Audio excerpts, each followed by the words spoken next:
Hello guys and welcome to a brand new sound design episode. So this is the sound we're going to make.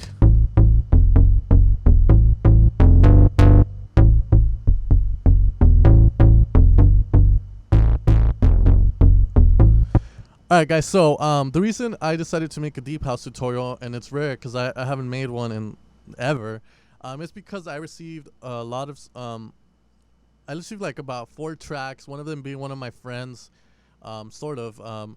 and they were like rip-offs of Oliver Heldens style. Like seriously, like the bass line was the same, the fucking lead was the same, and then it sounded like Gecko. Like as soon as I heard it, I was like, is this Oliver Heldens? This is not your track. So today we're gonna be making like our own deep house bass, so you can see kind of a sense of how we create it, and then from there on, then you guys can hopefully make your own style and not really rip off people. Now it's not bad to rip off, it's not bad to copy, because I tell a lot of people, first, when you start out producing, you have no idea what the hell to do with your track, like how do you structure it and all. So it's good to copy, but once you get to the point where you're good enough to make a track, then it's time to start deviating away from stealing other people's ideas, and instead of getting their ideas, get their ideas but make them your own. Don't just get the damn track and try and copy the same shit. Alright guys, so let's get started. So in oscillator 1, we're going to be having a smooth square, and the key thing with these sounds is that most of deep house is closed. Now if you listen to trance tends to be really open, so like the filters are always open in the climax points and so forth, while in deep house it's more like closed filters, so a lot of the stuff is filtered, and it's just more of a chill kind of environment. So the way we created this bass, we have the smooth square, we're lowering it down 12, and then we have our wavetable position straight at the center, so it's going to affect the wavetable of the smooth square. Our intensity set to 3 o'clock, and we have an LFO applied to that, which we'll do in the future, so just set your intensity to 3 o'clock. And the intensity really affects just the sound, how loud or how hard it hits. And then our amp's all the way up, and we're going to leave this one in the center, but we're going to route it to filter 1. Let's just route them to filter 1. I'm going to have them in the center, to be honest. Now we're going to oscillator 2, where we're going to have a square saw 1, which should be there by default, and we're going to put a square. So this sound is going to be heavily influenced by a square, and then we're going to create the sub for it in oscillator 3. So we got the smooth square and the square. The reason for that is just, they have different character to them.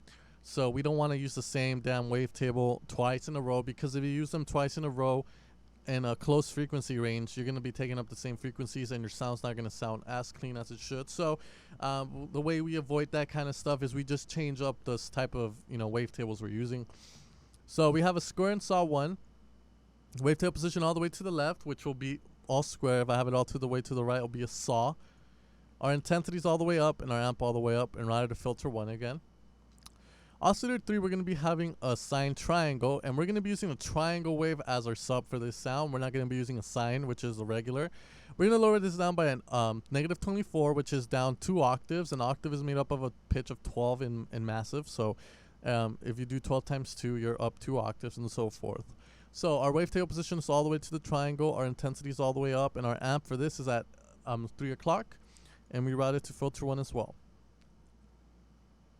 Next, we're going to the modulation section, and what we're going to be doing is we're going to put a ring modulation to oscillator 2, which is going to be our square wave, and we're going to lower this down by a pitch of negative 12, and we're going to leave our RM like around here. And there we go. And then our filter FM, we're going to apply it at 1 and same pitch, and then if you want to add it, it's all on you. So you can see what it does. So the reason I have it like this, because I was going to apply a macro to it at the end of the tutorial, but this is what, when you put the macro on and you move it up, this is what's happening. So it's a very cool effect. Now the next thing we're going to do is we're going to put a hard clipper. It's a type of distortion. And we're going to leave that drive at 11 o'clock. So if you guys want to put the dry and wet up for that, then that's all on you guys. You can see the effect it gives. Okay, next we're going to go into our Filter 1, where we're going to be applying a DAF filter, and I feel like the DAF filter is like one of the best filters to use for deep room house, just because of the characteristics of the DAF filter. The DAF filter is just another low pass. It just has different characteristics when you run sound through it. I've explained a lot before that a lot of synthesis also is very important, the type of filters you use. There's a reason why a lot of people always go to the Moog filters. That's why they always rave about it. That's why there's still people that are fanboys for it, like Steve Angelo and so forth, because the filters on it are really good, and it's analog, but mainly the filters are what makes it stand out. And if you ever go into a forum and you hear people debating about what's better, a Moog or a Virus TI, people will always use the Moog's filters to counter the Virus TI's polyphonic shit. And polyphonic means it can play more than one note, because analog you can only play one note at a time unless you really route. You get like two analog synthesizers and link them up together. Okay, so pretty much our cutoff for our adapt is set to around 10 o'clock.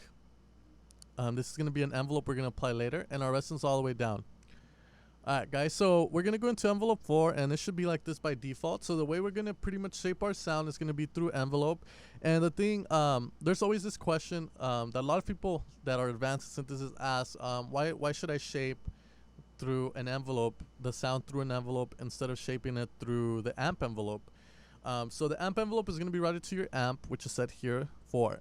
Now the difference between routing something through the filter in order to shape it instead of just doing it straight out in the amp filter is that you can conserve the subbiness of a sound, and you can let a certain frequency out, and then you can still keep the sound when you press it. And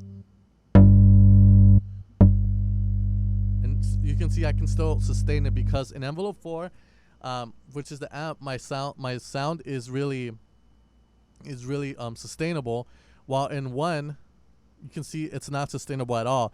But since my envelope 4 is sustainable, then envelope 1 is telling my filter to let some sound out, and then it comes back to 0. So an envelope only works once when you trigger, and that's when you press a key.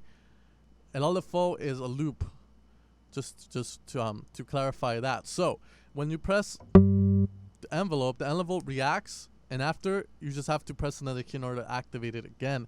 But since in envelope 4 we have it being sustained, you're going to still hear some of the frequencies being let out by the DAF filter, because it's not going to be like an envelope 1. So that's going to be your advantages, because if in envelope 4 I apply this in here, then I'm not going to be able to hold that note down. Alright, so envelope 4 is set like this by default. The release is set to around 9. And our envelope 1, which is really important, we are going to pretty much put the attack all the way down. We're going to put our sustain level, which is this is our level. This is sustain all the way down. Our decay is going to be set to 11 o'clock. And we're going to apply a release of 8, which is the tail of the change in the parameters. So it's pretty much just going to say how fast it takes to get back to where it was before the envelope started. Okay. Okay, cool. So now we're going to get this one, and we're going to put it here, and pretty much you're going to route it up to around 11 o'clock, and our filter is set to around 8 o'clock. Now from here on, you guys can choose to open the filter like this, or you can put a macro on it. It's all on you guys. So this is how it sounds like.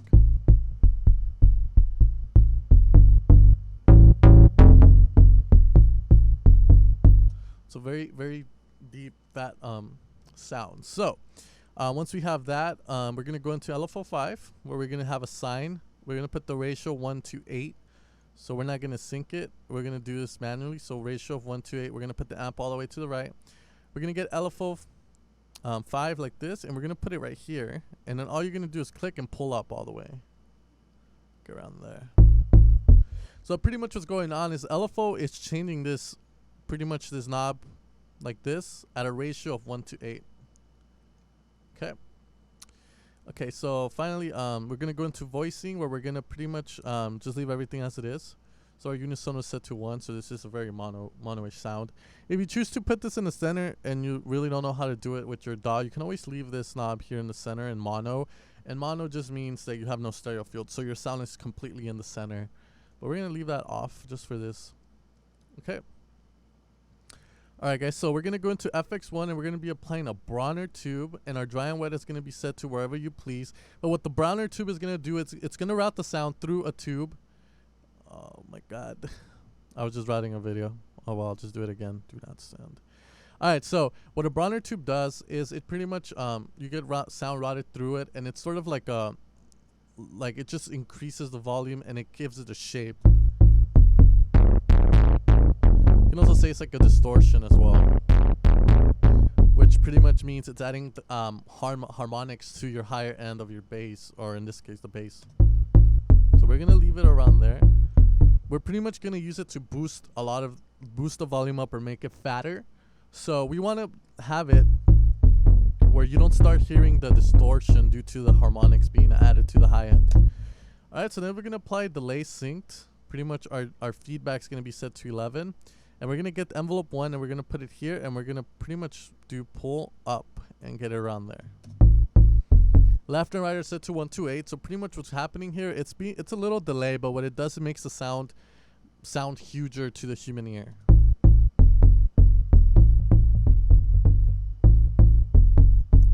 Okay, and then finally we're going to go into the EQ.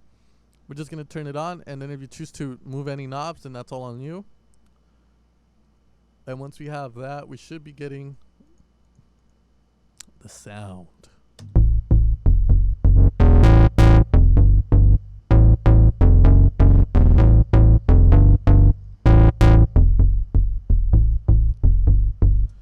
Alright guys, so hopefully you guys enjoyed this tutorial. This is a deep house bass. It's a very basic one, but it's a unique one. Like, pretty much what I mean by that is that it hasn't been used in a track or anything. So you guys can go ahead and make a track with this, and by all means, send it into the Evil Sound podcast. So hopefully this helped you guys out a lot. I see a lot of people trying to get into deep house as well now, and all I'm going to tell you guys is to follow what your heart desires. And what I mean by that is do what you like.